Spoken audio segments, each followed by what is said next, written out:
So what are we actually doing to get our building airtight? In part 3 of these videos I explained the difference between airtightness and breathability, and I explained that straw bale walls covered with clay or lime plaster on both sides are excellent on both accounts.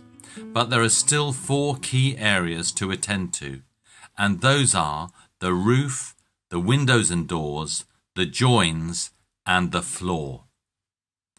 So the roof is the largest single area through which warm air can escape and cold air can get in, especially if your roof contains rooms like ours does.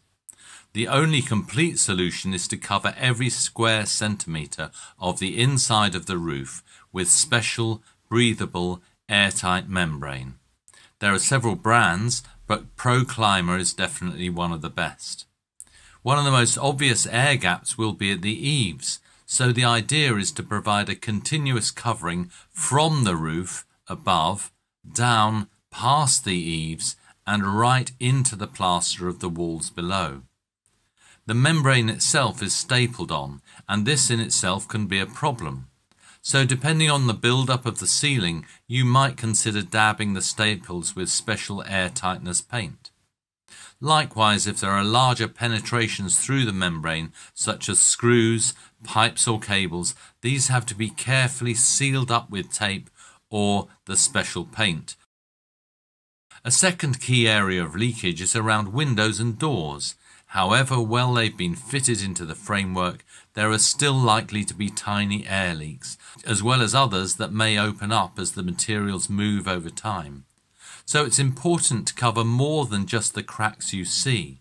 There are plenty of cracks you can't see or can't see yet.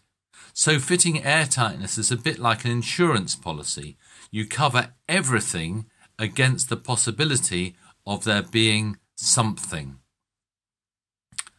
Our third key area for attention is joins, particularly joins between different materials.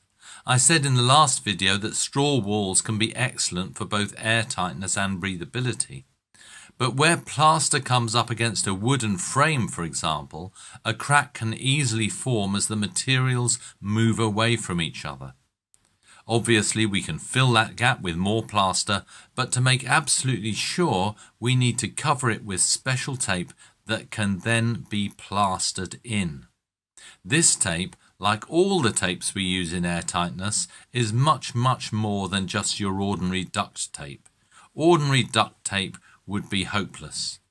The adhesive of this airtightness tape is made of solid acrylic, forming a bond that will last over 100 years without degradation. But as always, what really counts is the care with which the tape is applied and pressed down. The final key area is the ground floor. And if you have a solid floor, you have a potential advantage. Ours is a suspended timber floor with plenty of scope for leakage. So our final piece of airtightness work, therefore, will be to cover up the whole floor with a membrane which is then sealed up to the sides of the walls and also around any pipes rising up through it. The best people to do airtightness, we were told on our training, are retired military. If they've spent a lifetime polishing buttons and boots, then they know how to give attention to detail.